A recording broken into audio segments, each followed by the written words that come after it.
भला हुआ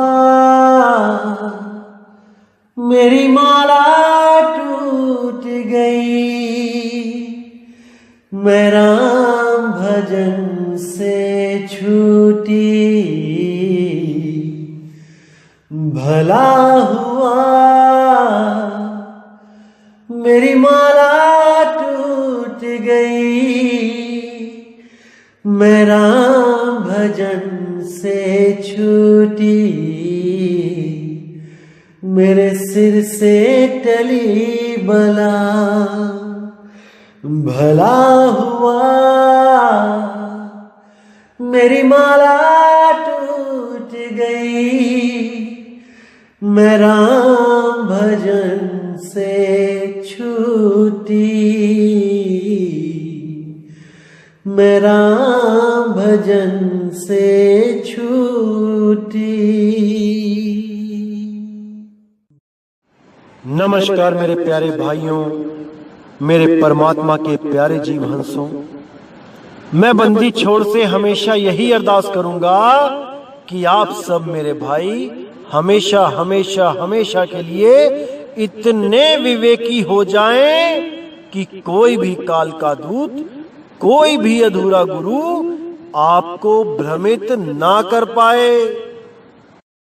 क्योंकि अब मुझे नहीं लगता कि कोई भी आपको भ्रमित कर सकता है। जो इस सत्संग को शुरू से सुनते आ रहे हैं उनकी बात मैं कर रहा हूं।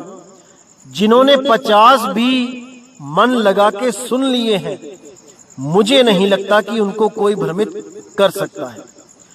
लेकिन काल के दूतों का दोस्तों कुछ भरोसा नहीं होता। ये कुछ ना कुछ तिगड़म लगाने में लगे ही रहते हैं। ये कुछ ना कुछ भरम देने में लगे ही रहते हैं। लेकिन आप बिल्कुल चिंता ना करें, हर भरम को खत्म किया जाएगा विवेक के द्वारा, परमात्मा की वाणी के द्वारा।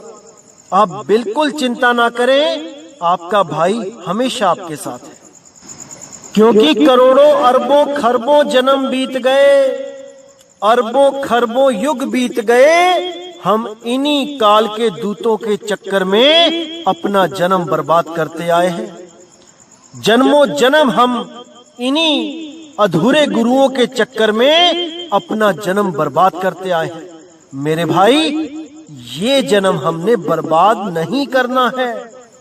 पूरा विवेक लगा दो, जितना परमात्मा ने बख्शा है सारे का सारा। और जहां पे थोड़ी कमी पड़ जाएगी, ये भाई आपको विवेक देने के लिए बैठा ही है। बिल्कुल चिंता नहीं करनी है, केवल और केवल ज्ञान को सच्चे मन से, लगन से सुनना है और समझना है। क्योंकि मेरे भाई बार बार ये जन्म नहीं मिलेगा, ये मौका नहीं मिलेगा। अगर ये मौका तुमने गवा दिया तो मेरे भाई 1,84 जून सामने खड़ी है। ऐसे ऐसे शरीरों में जाना पड़ेगा कि लहर अबदाना, हालत खराब हो जाएगी मेरे भाई। अभी तो बहुत अच्छा सुंदर शरीर मिला है। अगर थोड़ा सा कमजोर है कोई बात नहीं, अगर थोड़ा सा टेढ़ा है कोई बात नहीं, रंग काला है कोई बात नहीं, कुछ नहीं होता। आपको इंसान जन्म मिला है, बहुत बहुत बहुत किस्मत वाले हो आप। उन अरबों खरबों कुत्तों से, उन अरबों खरबों गाय भैंसों गधों से, उन अरबों खरबों पेड़ों से लाख गुना बेहतर हो मेरे भाई, लाख गुना बेहतर हो। खुदा ना खास्ता अगर ऐसा शरीर मिल जाता जो पेट के बल रगड़ रगड़ के चलना पड़ता, जैसे सांप का, मगरमच्छ का, फिर क्या करते। इसलिए मेरे भाई नेगेटिविटी जीवन से निकाल दो। आप जैसे भी हो बहुत अच्छे हो। परमात्मा ने आप पे दया करी है, जो आपको इंसानी जन्म बख्शा है। अब इस जन्म को लेखे लगाना है और उसके लिए नाम लेना है। परमात्मा का सच्चा नाम लेना है, सत्य नाम लेना है। झूठे नामों में, अधूरे नामों में जीवन बर्बाद नहीं करना है। अच्छी तरह समझ लो इसको। तो आज मेरे भाई, आज जो हम वाणी लेने जा रहे हैं वो कबीर सागर से लेंगे और सतगुरु के बड़े प्यारे अनमोल वचन हैं। मुझे पूरी उम्मीद है कि इसका श्रवण करके आपको बहुत आनंद आएगा और मूल ज्ञान बिल्कुल स्पष्ट समझ में आने लग जाएगा। तो क्या कहती है वाणी? पावे हंस वंश सही दाना, देखत यम तेहि दूर डराना। शब्द पाए कैसे कै जानब, पुरुष नाम वंश ही गही आनब। तो साहिब यहां समझा रहे हैं कि जो हमारे वंश में नाम लेगा, वंश मतलब ये नहीं कि कोई गुरु बच्चे पैदा कर रहा है तो वो उसका वंश है। कबीर साहब का वंश केवल गुरु और शिष्य की परंपरा होता है। गुरु का वंश उसका शिष्य होता है, ना कि गुरु के बिंद से पैदा हुआ कोई लड़का बच्चा उसका वंश होता है। अरे जो साधु भोग में पड़ जाए वो तो साधु होता ही नहीं, वो तो गुरु होता ही नहीं। तो यहां उन वंश के लिए बोला गया है जो कबीर साहब के नाद वंश हैं, यानी जो सत्संग के माध्यम से साधु होते हैं, शिष्य होते हैं, ये उस वंश की बात चल रही है। पावे हंस वंश सही दाना, देखत यम तेहि दूर डराना। जो हंस सच्चे वंश में, सच्चे पंथ में नाम ले लेते हैं और सिमरन करना स्टार्ट कर देते हैं, उनको देख के यम के दूत दूर ही खड़े रहते हैं। वो हाथ नहीं डाल सकते उस जीव पे, क्योंकि उस वंश पे कबीर साहब का पंजा होता है, कबीर साहब का हाथ होता है उस पंथ के सिर पे। जो भी सही मर्यादा में रह के भक्ति कर गया, ये काल उसका कुछ नहीं बिगाड़ सकता। तो आगे क्या कहते हैं? शब्द पाए कैसे कै जानब, पुरुष नाम वंश ही गही आनब। कि कैसे जानेगा ये जीव कि जहां पे मैंने नाम लिया है, जैसे कई और भी पंथ चल रहे हैं, कई वंश चल रहे हैं जो अपने आप को कबीर साहिब का ही असली पंथ बताते हैं, असली वंश बताते हैं। तो कई झूठे अधूरे पंथ भी चल रहे हैं। तो जब वहां पे भी नाम ले लेगा ये जीव, तो कैसे पहचानेगा कि मैं सच्चे पंथ में गया हूं कि झूठे पंथ में, कि वहां पुरुष का नाम है भी कि नहीं। पुरुष यानी परमात्मा, क्योंकि कई पंथ ऐसे भी हैं, कई लोग ऐसे भी हैं इस दुनिया में जो आपको कहेंगे कि परमात्मा का नाम लेने के लिए तो बोला ही नहीं कबीर साहब ने। कबीर साहब तो कहते हैं कि तुम्हारा निज नाम सोहंग है, क्योंकि तुम जीव हो और जीव सोहंग होता है, तो तुम सोहंग सोहंग जपो। ऐसा मूर्ख बना देते हैं ये लोग कि क्या बताऊं मैं।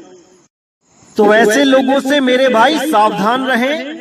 ये जितने भी सोहंग वाले हैं, ये सब के सब काल के धूत हैं। तो देखिए यहां क्या बोलते हैं साहिब कि शब्द पाए कैसे कै जानब, पुरुष नाम वंश ही गही आनब। कि नाम लेने के बाद कैसे पता चलेगा कि इस वंश में पुरुष का नाम है, यानी परमात्मा का नाम है। यहां जीव का नाम नहीं बोला साहिब ने कि जीव का नाम जपना है, यहां पुरुष का नाम बोला, पुरुष परमात्मा का। तो क्या कहते हैं? शब्द केर पारख इमि करई, वीरा हंस पाए निस्तरही। कि अगर नाम ले भी लिया तो कोई बात नहीं, शब्द की पारख इस तरह करो।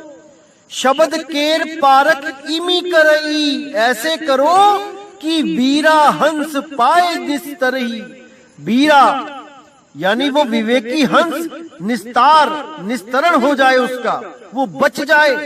कैसे बचेगा? वीर हंस जाते तर जाई, सोई नाम हंस लव लाई। कि विवेकी हंस जिस नाम से तर जाएंगे, उस नाम को लव लगाओ, उस नाम से लव लगाओ। और वो कौन सा नाम है? नी अक्षर वाकी है बाटा, बिना वंश नहीं पावे है घाटा। कि वो नाम नी अक्षर है भाई, वो अक्षरों में नहीं है। उसकी यही पहचान है कि वो जाप, अजपा और अनहद, इन तीनों से न्यारा है, सार शब्द है। कुछ लोग तो आपको ऐसा भी बोलेंगे कि कहां भागते रहते हो सार शब्द के पीछे, सार शब्द नाम की कोई चीज नहीं होती, सार शब्द कहीं कोई नहीं दे सकता, कुछ होता ही नहीं है सार शब्द। कई तो ऐसा भ्रमित करने में भी लग जाते हैं। लेकिन मेरे भाई, उनकी तरफ बिल्कुल ध्यान मत देना। परमात्मा का एक ही नाम है और वो सार शब्द है।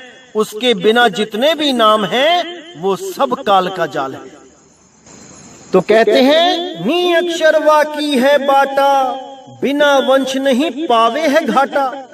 कि बिना सच्चे वंश के वो घाट नहीं मिलेगा तुम्हें जिस घाट में परमात्मा बसता है, जिस घाट में परमात्मा का वास है। वो घाट आपको कहीं नहीं मिल सकता जब तक वो पंथ सच्चा ना हो, स्वयं सतगुरु कबीर साहब के द्वारा ना चलाया गया हो, तब तक आपको वो घाट नहीं मिल सकता। तो आगे कहते हैं अक्षर है बहुत अनंता, नी अक्षर तुम खोजो संता। अक्षर उभय काम नहीं सरई, गहनी तत्व वंश चित धरई। यानी कि अक्षर तो बहुत हैं, अनंत हैं। उन्हीं अक्षरों को जोड़ जोड़ के अनंत नाम बना दिए गए हैं हर धर्म में, और उन्हीं नामों को जप जप के ये जीवन बर्बाद हो रहा है। इसीलिए साहिब ने बोला कोटि नाम संसार में इनसे मुक्ति ना होई, गुप्त नाम सतपुरुष का पावे बिरला कोई। तो साफ बोल दिया साहिब ने कि अक्षर है बहुत अनंता, नी अक्षर तुम खोजो संता। कि अक्षर बहुत सारे हैं भाई, अनंत नाम है, लेकिन तुम उस नी अक्षर को खोज लो। किस नी अक्षर को? उस सार नाम को, जिसके लिए साहिब ने बोला सत्य नाम है सार, बूझो संत विवेक करी, उतरो भव जल पार, सतगुरु का उपदेश यही। कि वो सत्य नाम ही सार है, बाकी सब नाम असत्य है।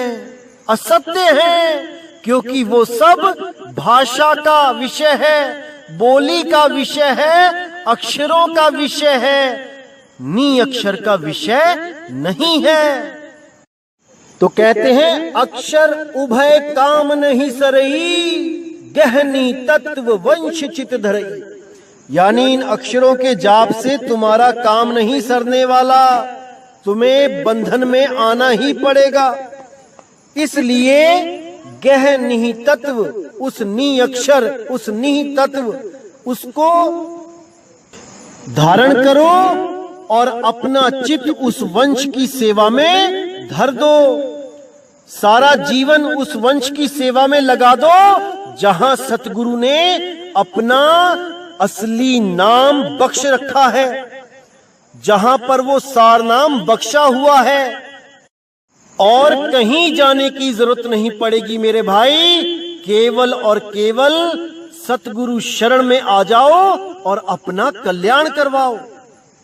कहीं तीर्थ व्रत पूजा नित्य नेम करने की जरूरत नहीं पड़ेगी, कोई मंत्र तंत्र उच्चारण करने की जरूरत नहीं पड़ेगी, कोई धूप अगरबत्ती दिया अगरबत्ती दीप जलाने की, फोटो पूजने की, पत्थर पूजने की, मूर्तियां पूजने की जरूरत नहीं पड़ेगी। केवल और केवल नी अक्षर में अपनी सुरती को संभाल लो, केवल उस नी अक्षर में समा जाओ, काम बन जाएगा मेरे भाई। तो आगे कहते हैं यह अक्षर साधु जिन जाना, सो साधु चित हमरे मन माना, और शब्द बहु गहे बनाई, सो साधु चित नहीं समाई। यानी ये अक्षर जो नी अक्षर है, जो अक्षरों में नहीं है, वो अक्षर जो जान गया सतगुरु की शरण में आके, सो साधु चित हमरे मन माना। सो समझ लो कि वो साधु मेरे मन को बहुत प्रिय है, मुझे बहुत प्रिय है। और शब्द बहु गहे बनाई, सो साधु चित नहीं समाई। और जितने भी शब्द मनमुखी शब्द बना बना के ये जो नामदान दे रहे हैं, कोई ओम सोहम सत्य कबीर, कोई ज्योत निरंजन ओंकार आरंकार सोहम सतनाम, कोई सतपुरुष काल मूर्त शब्द स्वरूपी राम, कोई कुछ कोई कुछ कोई कुछ। कहते हैं ये साधु चित नाही समाई, ये साधु मेरे चित्त को नहीं भाते, क्योंकि इन लोगों ने जीवों को भरमा दिया है, उस नी अक्षर से दूर करके इन अक्षरों में उलझा दिया है। तो ऐसे लोगों से बच के रहना है मेरे भाई। कबीर साहब ने इन लोगों को मूर्ख बोला है। कबीर साहब कहते हैं सारे नाम हम भाख सुनाया, ये मूर्ख जीव समझ नहीं पाया। यानी मैंने अपनी वाणी में इतना भाखा इस सार नाम के बारे में, इस आदि नाम के बारे में कि वो नी अक्षर है, नी अक्षर है, नी अक्षर है, लेकिन ये मूर्ख जीव, ये मूर्ख गुरु नहीं समझ पाए कि नी अक्षर क्या होता है। सबके सब अक्षरों में ही उलझ गए। तो ऐसे ही लोगों को, ऐसे ही गुरुओं को मैं भी मूर्ख ही कहता हूं, क्योंकि मूर्ख का अर्थ मैंने आपको बताया था कि जो मुंह में आ गया बिना विचार किए, बिना विवेक किए 10 लोगों के आगे रख देना, उसी को मूर्ख कहते हैं। और जब मैं कभी मूर्खानंद कहता हूं तो इसका क्या मतलब होता है कि वही मूर्ख जो बिना सोचे अपनी बात को सबके सामने रख रहा है और ये भी नहीं सोच रहा कि लोग मेरा कितना उपहास करेंगे, मजाक उड़ाएंगे, इसको ना सोच के वो अपनी ही मूर्खता का आनंद लेता है और सोचता है पता नहीं कितनी बड़ी विवेक वाली बात मैंने कर दी, और उसी मूर्खता का आनंद लेता हुआ वो खुश होता रहता है मन ही मन। लेकिन ये नहीं समझ पाता कि उसने महामूर्खता का परिचय दिया है। इसीलिए मैं उन लोगों को मूर्खानंद कहता हूं। मैं किसी को गाली नहीं देता भाई, ना ही मेरा किसी से बैर है, लेकिन जो भी परमात्मा के जीवों को उलझाता है, मेरा फर्ज बनता है कि मैं एक बार तो उसको उसका आईना दिखा दूं, ताकि अगली बार वो कोई भी गलत रास्ता दिखाने से पहले 100 बार सोच ले कि उसको उसकी अज्ञानता का करारा जवाब दिया जाएगा। अच्छी तरह समझ ले। इसीलिए मैं इन शब्दों का प्रयोग करता हूं भाई, नहीं तो मेरा किसी से कोई बैर नहीं है। तो आगे क्या कहती है वाणी? और शब्द बांधे प्रतीति, एक नाम बिन यम नहीं जीती। अक्षर एक मोई कह पावे, और अक्षर सब ज्ञान बतावे। कि 4 शब्द के अलावा और शब्दों से अगर वो प्रतीति बांधे यानी विश्वास करेगा उन पे, तो वो यम को नहीं जीत सकता, क्योंकि एक नाम बिन यम नहीं जीती। वो एक नाम के बिना यम को नहीं जीत पाएगा। और वो नाम क्या है? वो है सतनाम, ना कि सोहंग, ना कि ओहंग। नहीं मेरे भाई, नहीं। अक्षर एक मोहि कह पावे, और अक्षर सब ज्ञान बतावे। यानी एक अक्षर को कहने मात्र से मुझे पा जाए, यानी उस आदि अक्षर के द्वारा मुझे प्राप्त करे, और जो ज्ञान है वो बाकी अक्षरों के द्वारा बताए, यानी 52 अक्षरों के द्वारा ज्ञान को समझाए और उस आदि अक्षर से मुझको पाए। यहाँ पर 2 अक्षर की बात आ गई है, एक छुड़ाए एक लखाए। 52 अक्षर छुड़ाए, वो आदि अक्षर लखाए। धर्मदास सुन वचन हमारा, कलयुग साधुन के व्यवहारा। मुक्ति मुक्ति साधु जन करई, कहो मुक्ति कैसे निर्धरई। एक नाम बिन मुक्ति न पावे, कोटिन साधु यतन करावे। सार नाम की नाही ना आशा, कोटिन नाम करे विश्वासा। तो यहाँ पे साहिब ने साफ बता दिया कि धर्मदास हमारा वचन सुनो, कलयुग में जो साधु होंगे उनका व्यवहार कैसा होगा मुझसे जानो। मुक्ति मुक्ति सब करेंगे, लेकिन कैसे मुक्ति होगी ये कोई नहीं जान पाएगा। सबके सब मंत्रों से मुक्ति की बात करेंगे। नहीं मेरे भाई नहीं, इन मंत्रों से मुक्ति नहीं होगी। इसीलिए साहिब ने बोला तंत्र मंत्र सब झूठ है, इनमें ना उलझे कोई। सार नाम जाने बिना कागा हंस न होए। तो कहते हैं एक नाम बिन मुक्ति न पावे। केवल एक नाम चाहिए मुक्ति के लिए। कोई 2, 5, 7, 10, 20, 100, 1000 करोड़ नहीं चाहिए। केवल एक नाम चाहिए, और वो केवल और केवल परमात्मा का नाम होना चाहिए, सार नाम होना चाहिए।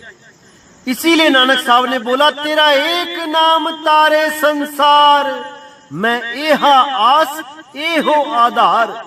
नानक नीच कहे विचार, धानक रूप रहा करता। कि तेरा एक नाम सारे संसार को तार सकता है, किसी और का नाम जाप करने की जरूरत नहीं पड़ेगी। तेरा नाम ऐसा समर्थ है। तो कहते हैं एक नाम बिन मुक्ति न पावे, कोटिन साधु यत्न करावे। कितना ही यत्न कर लो नहीं पाओगे मुक्ति। सार नाम की नाही ना आशा, कोटिन नाम करे विश्वासा। कि सार नाम की आस नहीं लगाई और करोड़ों नाम पे विश्वास करके बैठ गए। आज इन महंतों से पूछो, इन गुरुओं से पूछो कि सार नाम क्या है, तो कहेंगे सार नाम निर्णय का नामा। यानी जितने ये दोहे हैं इसका जो अर्थ कर दिया जाता है वही सार नाम है। ऐसा मूर्ख बनाते हैं ये लोग कि लै रब्बना। तो मेरे भाई इन लोगों से बच के रहना है। जो भी गुरु ऐसा कह दे कि कबीर साहब ने असार बोला ही कहां, सारी वाणी ही सार है, तो समझ जाना उसके पास थोथा ज्ञान है, थोथा।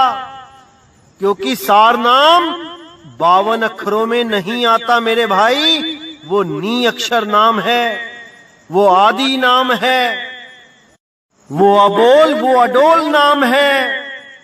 तो आगे क्या कहते हैं, दया धर्म औरन बतलावे, आपन साधु देख छिपावे। साधु द्वारे ते फिर जाई, साधु रहन नहीं चितियाई।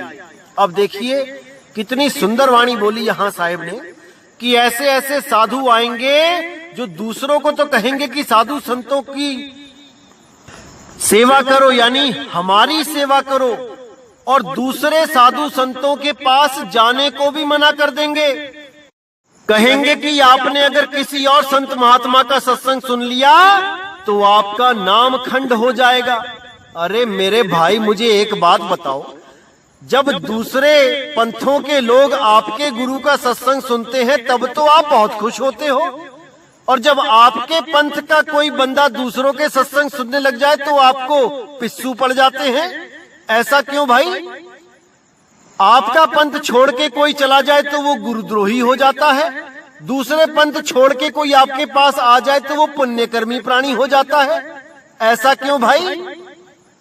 तो अपनी ऐसी ही बातों की वजह से ये लोग काल के दूत कबीर साहिब के द्वारा एक्सपोज किए जा रहे हैं।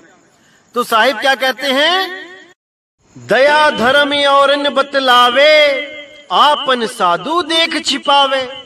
साधु द्वारे ते फिर जाई, साधु रहन नहीं चितियाई। साधु ते साहिब पहचानी, अगम पंथ वह साधु बखानी। यानी साधु द्वार से भी निकल जाएगा फिर जाएगा तब भी उसको कोई पूछेगा नहीं। तो साहिब कहते हैं साधु ते साहिब पहचानी, कि अगर साहिब की पहचान करनी है तो केवल साधु ही करवा सकता है भाई। साधु ते साहिब पहचानी, अगम पंथ वही साधु बखानी। वो साधु अगम पंथ बता सकता है जिसको तुम सुनना नहीं चाहते हो, जिसके सत्संग को तुम सोचते हो सुन लिया तो नाम खंड हो जाएगा। वो अगम पंथ बता सकता है तुमको, लेकिन तुमको ऐसा डरावा दिया गया है कि उस डरावे में आपका अनमोल जन्म बर्बाद हो जाएगा, बर्बाद हो जाएगा। इसलिए इस डरावे से बाहर आओ और सब के सब किसी भी महात्मा का सत्संग हो जरूर सुनो। पता नहीं किस महात्मा के मुख से आपको वो परमात्मा का सार संदेश मिल जाए। इसीलिए वाणी में बोला, कोई आण मिलावे मेरा प्रीतम प्यारा, हूं तिस पे आप बेचाई। यानी कोई तो मुझे उस मालिक का भेद बता दे, कैसे मुझे उस मालिक से मेरा मिलन होगा मुझे बता दे, कोई भी बता दे। मैं अपना एक एक अंग उसके नाम पे बेच दूंगा। हूं तिस पे आप बेचाई, सब कुछ बेच दूंगा, लेकिन कोई मेरा प्रीतम मुझे मिला दे। ये जरूरी नहीं कि परमात्मा खुद आएंगे आपको बताने तभी आप उस प्रीतम को मिल पाओगे, नहीं। जिसको परमात्मा ने वो भेद बता दिया है, उसको सिमरण करने की विधि बता दी है उस सार नाम की, वो आपको मिलवा सकता है। लेकिन वही भेदी गुरु मिलवा सकता है जिसको परमात्मा ने स्वयं आके बताया है। उसी के पंथ में आप बच सकते हो, नहीं तो ये काल के दूत आपको इन्हीं मंत्रों में उलझा के आपका जन्म बर्बाद कर देंगे। तो आगे कहते हैं, कलयुग साधु के सुन मरमा, आप बूढ़े औरन कह धर्मा। देखी उलटी रीति रे भाई, आप बहे औरन समझाई। यानी कलयुग में ये साधु होंगे, ये बड़े बड़े जो ज्ञानी बन के बैठे होंगे, आप लोगों को तो भक्ति का पाठ पढ़ाएंगे, लेकिन खुद बूढ़े यानी डूबेंगे। आपको तो विश्वास दिलाएंगे कि परमात्मा पे भरोसा रखो, परमात्मा कुछ भी कर सकता है, आपको हमेशा बचाएगा। और खुद रहेंगे जेड सिक्योरिटी में, खुद रहेंगे बंदूकों की छांव में, क्योंकि आप लोगों को तसल्ली देनी है परमात्मा के नाम पे। इनको खुद को विश्वास नहीं है उस मालिक पे, इनको विश्वास है इन पुतलों पे। 5-5, 6-6 फुट की मिट्टी के जो पुतले हैं बंदूकें लेके खड़े हैं, इन पे इन लोगों को ज्यादा विश्वास है परमात्मा से भी। तो ये जितने भी जेड सिक्योरिटी वाले बाबे हैं, ये सब के सब खुद तो डूब रहे हैं और लोगों को तरने का आस बांध रहे हैं कि तुम तर जाओगे, हमसे नाम लेके निडर हो जाओगे, और खुद डरे हुए रहते हैं। तो आगे कहते हैं, वंश नाम ले जग को ठगही, विषय विकार में बहुविधि लगही। यमदूतन ते करिय स्नेहू, मम हंसन ते करी है द्रोहू। यानी वंश का नाम लेके कि हम कबीर पंथ के वंश हैं, हमारे पूर्वजों को कबीर साहब ने वचन दिया था कि तुम्हारे इतने वंश राज करेंगे, गुरु बनेंगे। ये सब पाखंड है मेरे भाई, ये सब आपको धोखा दिया जा रहा है। कबीर साहब ऐसा वचन किसी को नहीं देकर गए, किसी को नहीं देकर गए। इतने साधु संतों को मिले हैं कबीर साहब, एक को भी वचन नहीं दिया कि तेरे बच्चे गुरु बनेंगे। अरे मेरे भाई, गुरु का बच्चा शिष्य होता है, गुरु भोगों में लिप्त नहीं होता है। कल का जो मैंने सत्संग किया था साधु के लक्षण, वो मैंने आधे अभी बताए नहीं हैं, वो मैं तब बताऊंगा जब मृतक भाव के ऊपर सत्संग किया जाएगा।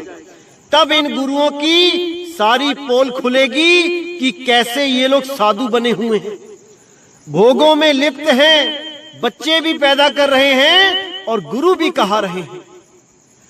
तो क्या कहते हैं साहिब, वंश नाम ले जग को ठगही, विषय विकार में बहुविधि लगही। यमदूतन ते करी स्नेहू मम हंसन ते करी है द्रोहू, कि ये वंश का नाम लेके जग को ठगेंगे और दुनिया भर के विषय विकारों में, काम क्रोध में उलझे रहेंगे। यमदूतन ते करी स्नेहू, अलग अलग पंथों में जो कालदूत बैठे हैं उनकी महिमा गाएंगे, लेकिन जो भी सार नाम की बात करेगा वो इनके मन को नहीं भाएगा, उसका ये द्रोह करेंगे। लोभ देई निज सेव दृढ़ाई, चेला चेली बहुत बड़ाई। लोभ दे दे के लोगों से अपनी सेवा करवाएंगे, कहेंगे कि तुम्हारा टीबी ठीक हो जाएगा, तुम्हारा कैंसर ठीक हो जाएगा, तुम्हें ये ठीक हो जाएगा, वो ठीक हो जाएगा, हमारी सेवा करो, पाठ करवाओ, 15,000 का, 21,000 का, 50,000 का, 80,000 का। ऐसा मूर्ख बना दिया इन लोगों ने कि लै रबदाना। तो कहते हैं यमदूतन ते करी स्नेहू मम हंसन ते करी है द्रोहू। द्रोह करन बहु युक्ति उपई है, बहुत युक्ति करेंगे द्रोह करने के लिए, लेकिन दाव नहीं लगेगा। लहे ना दाव बहुत पछतई है, बहुत कोशिश करेंगे जीवों को दोबारा भ्रम में डालने की। जो हमारे सत्संग को सुन लेता है उनको दोबारा भ्रम डालने के लिए दुनिया भर के YouTube चैनल बना के आएंगे ये लोग, हमारे खिलाफ बोलेंगे और दूसरे कालदूतों की महिमा भी गाएंगे कि वो भाई सही कहता है, दूसरा भी सही लगता है, लेकिन ये नितिन दास ये जहर लगता है, क्योंकि इन सब की दुकानें नितिन दास की वजह से टूट रही हैं। इसलिए मैं इनको कड़वा जहर लगता हूं। 2020 आने दो मेरे भाइयों, गली गली में मेरे खिलाफ YouTube चैनल बनेंगे, देखते जाना। तो क्या कहते हैं, द्रोह करन बहु युक्ति उपई है, लहे ना दाव बहुत पछतई है। लोभ देई निज सेव दृढ़ई है, चेला चेली बहुत बड़ई है। पुनितिन संग कुकर्म सो करी है, करी कुकर्म नरक में परी है। बहुत से चेला चेली बना के उनके साथ कुकर्म तक करेंगे ये लोग, उसके बाद नरक यानी जेलों में जाएंगे। पुनितिन संग कुकर्म सो करी है, करी कुकर्म नरक में परी है। जो कोई हंस शब्द मम गही है, तिनको देखत मन ही जरी है। जो कोई मेरा निज नाम निहि अक्षर नाम इसकी महिमा गाएगा, उसको देख के ये मन ही मन जलेंगे। साधु महंत बहु भेषाधारी, करी है ठगी होए मिथ्याचारी। तो ऐसे साधु संत बहुत मिलेंगे, भेष धारण करने वाले बहुत मिलेंगे, लेकिन मिथ्याचारी होंगे ये लोग। और जो भी परमात्मा के सच्चे नाम सार शब्द की महिमा गाएगा, ये सब उससे राड़ बढ़ाएंगे, झगड़ा ठानेंगे। इसीलिए साहेब ने बोला, जो कोई मम शब्द प्रगटे हैं, तिन संग सो रार बड़े हैं। अस साधु मेहनतन की करनी, के तक सुनाऊं तो ही वर्णी। कि मैं तुझे क्या बताऊं धर्मदास, जो भी मेरे सार शब्द की महिमा गाएगा, ये सब उससे रार बढ़ाएंगे, उसको नीचा दिखाने की कोशिश करेंगे, उसको झूठा बताने की कोशिश करेंगे, उससे झगड़ा ठानेंगे, गालियां तक देंगे। लेकिन जो सच्चा हंस होगा वो मेरे इस प्रचारक की, मेरे शब्द की महिमा गाने वाले की बात को अच्छी तरह समझेगा और सत्य का साथ देगा, असत्य को त्यागेगा, तभी मैं उसको इस भवजल से पार कर पाऊंगा। अगर वो पक्षपात कर लेगा और मेरी वाणी को नहीं समझेगा, तो मैं चाहकर भी उसको पार नहीं कर सकता। तो धर्मदास, ऐसा समय आएगा जब घर घर में सतनाम का डंका बजेगा। वो समय अब आ चुका है, वो समय अब आ चुका है मेरे भाई। अब विवेक बढ़ा लो और इस जन्म मरण से हमेशा के लिए मुक्ति पालो। अगर अभी भी नहीं समझे तो मेरे भाई कभी नहीं समझोगे, कभी नहीं। इसीलिए कहता हूं अच्छी तरह सत्संग को समझो, विवेक बढ़ाओ और जन्म मरण से मुक्ति पाओ। तो मेरे भाइयों, आज का सत्संग मैं यहीं समाप्त करता हूं और अगला सत्संग बहुत जल्दी लेके आऊंगा। तो इसी के साथ मुझे विदा करें। जय गुरु बंदी छोड़ वैराग साहिब, जय गुरु बंदी छोड़ साधु शरण साहिब, जय गुरु बंदी छोड़ बाबा नानक, बाबा गरीबदास, बाबा धर्मदास, बाबा पलटू, बाबा फरीद जी, बाबा बुल्ले शाह, मेरे सभी संतों की सदा ही जय हो। सतगुरु मदन साहिब की जय हो। जय जय सतगुरु बंदी छोड़ सतगुरु सत्य कबीर साहिब की सदा ही जय हो, सदा ही जय हो। मेरे मालिक की साहिब बंदगी सतनाम।